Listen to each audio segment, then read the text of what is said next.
mentioned earlier this tectonic shift, whatever that means, in the relationship between corporates, law firms, LPOs, and eDiscovery providers. And I wondered if we could perhaps just go over to you, Nigel, to just share your perspective on how you've seen things changing in terms of that group collaborating. Sorry. Yeah. You have to start by going backwards again, don't you? In the day, the corporate would delegate entire chunks of responsibility and work to the law firm, who then had to get on with it. And they got on with it in whichever fashion they so chose, and there wasn't much control of it. Then after 2008, we've heard about the budget pressure and the move towards fixed fees and the reduction in budgets and all that sort of thing. And not only was it straight, I want 25% off, and it was that, but it was also, and we want more say in how it's going to be done. You know, talk to us about your strategy. Talk to us about how you're going to implement this. What's the best way for us of doing this? How can we help? Have we got some resource that you could use for us? And that was all very positive. And at the same time, with the cost pressures, the lawyers were looking, as we did, to find efficiencies in the way they work generally. And one of those ways is through use of the LPO. There is certain mundane, administrative, less intellectually challenging, non-legal work that shouldn't be done by expensive, brainy people. Mm-hmm. You know, it should be done by people well trained to do that job properly and better properly. Exactly. Or just expensive people. Or just expensive people. Maybe that was a distinction too far. Sorry. And so there grew, in my experience, a tripartite partnership where each of the three parties, the corporate, the law firm, and the LPO, has a place to a service to provide. Working together, they can do better together than they can do separately. So that's my experience of working in partnership. I mean, a lot changed in the UK.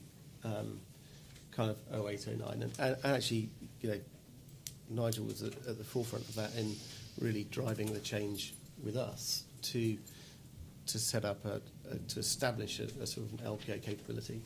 I mean, since then, our capabilities have grown very significantly, actually, and we now have brainy, expensive people. That's over there, too. So maybe we're just repeating that mistake. Never mind. But I think the expertise of LPOs, whether it's us or anybody else, has got more the sophistication has increased considerably by the type of people that you employ, their skill sets. So people are Six Sigma trained. They understand technology. They take relativity exams and pass them. They're interested in the broader process of what's being delivered. So we are not looking for... I have to be very careful here. We're not looking to replicate the mistakes of the law firm model. We're looking to work totally in collaboration with that law firm, but do the pieces that they have historically not done terribly well better.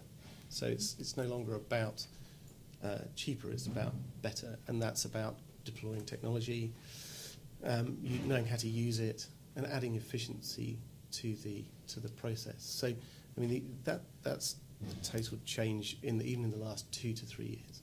What I would like to do is pose a further question to our team here on predictions.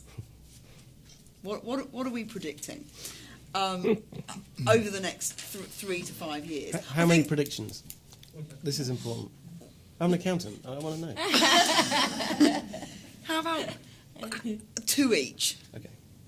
Yeah, and perhaps predictions for your own markets, but also actually predictions for SA. And in fact, actually, I would really like to open that up to the floor to hear what your predictions are for SA, given this discussion. So, would anyone like to start from the floor?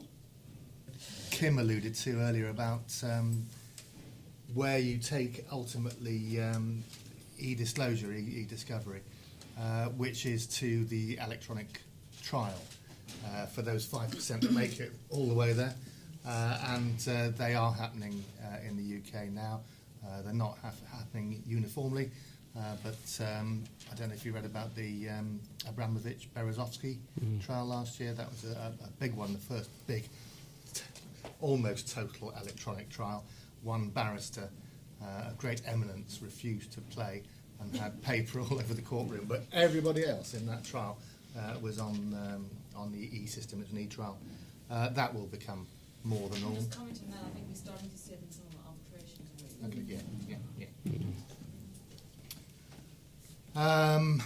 the other one, I guess, for law firms is fixed fees. And that's the predominant thing.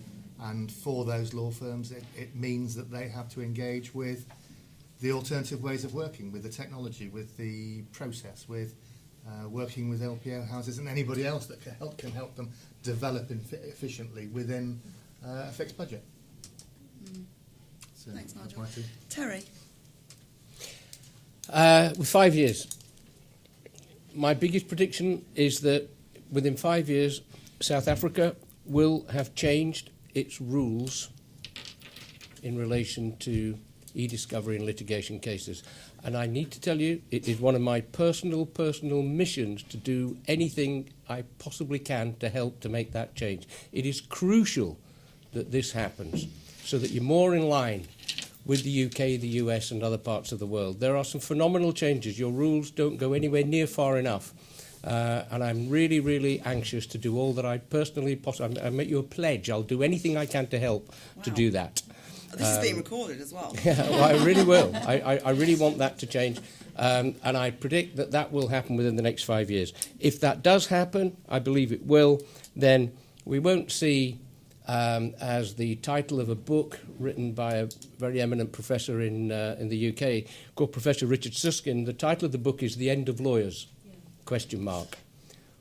What we will see is the beginning of smarter lawyers, and South Africa will be on the e-discovery map. There you go. Thanks, Terry. Laura?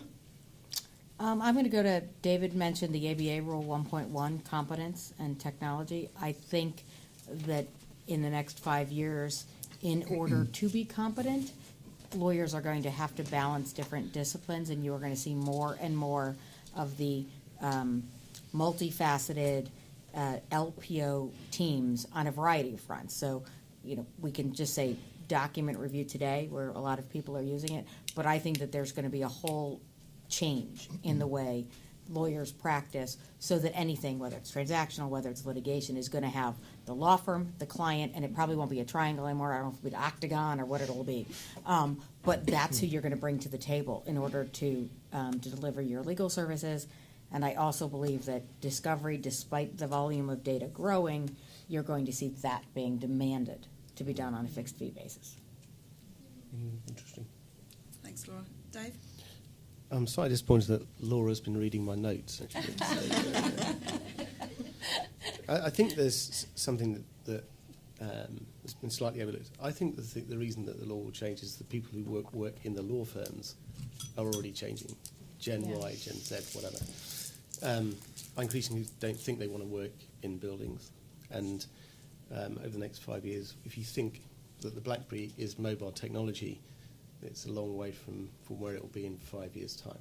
So the people that are coming into law firms don't want to work in buildings. They don't want to work behind desks. They want to work in a mobile environment, which is a real opportunity for law firms. So I hope you've got sort of a flexible lease. So I just think the people coming in will demand that there will be they will want to work in a really different way.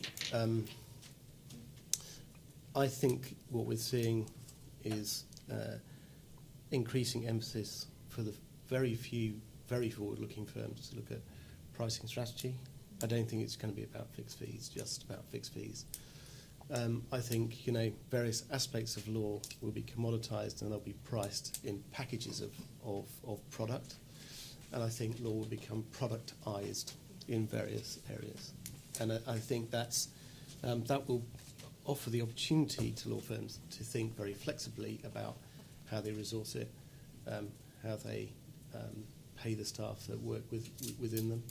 There are some innovative firms already starting to do innovative things like having more contract lawyers, people working from home, working from different jurisdictions. And whilst these sort of massive firms are busy creating enormous brands, in some ways these things might fragment. I was on a panel with a very forward-thinking guy with the GC of General Electric, and his ideal would be to take the litigation partner from Weber's and the M&A partner from DLA, and his view was that the panel may well become a thing of the past. So it expanded, shrunk, and I was like, actually I don't want any of that. I just want to pick Cognition in Canada with their contract lawyer base, and I want to pick Weber's the guy for litigation. I want this whole global team. I just want the best from everything. And that's going to be a hell of a tea party that Laura is happy to host. The interesting thing I see happening for South Africa, which is exciting, is that it's becoming a hub for sort of sub-Saharan African legal practice. And that's exciting because actually with that best practice, you're already decades ahead of the rest. But as economic growth takes hold in sub-Saharan Africa, this will be the place where the most opportunities lie for growth, I think. Which actually leads me nicely into what I think will be just about the sort of final question, because it is heading towards cocktail o'clock. I guess I just really wanted to make sure that we have sort of imparted to you what we think are the sort of biggest possibilities, the biggest opportunities for South Africa. Obviously, some of those have come out through the session, but does anyone want to sort of add, what do you see as maybe the top two, the biggest possibilities for this market in this context? Well, I've had one, I think, so I'm one ahead and. So I'm one up. Competitive dad. With 4 to play. But I think the sort of second opportunity, and I've got the benefit of having a fair number of staff here, a lot of staff in India, as well as Australia, and as have you, Nicola. And the quality and reputation for quality for South African lawyers globally is exceptional. Yeah. And that means whether it's working for an Exogen or whether it's working for an international brand, with the growth that's coming here, this is a good time to be a South African lawyer with kind of the opportunities to join big global brands that are expanding here. Everybody, even A&O, kind of who aren't that fast on their feet, have opened here in Joburg recently. You've got Baker & McKenzie, you've got Linklaters, you've got some really interesting global brands. Loads.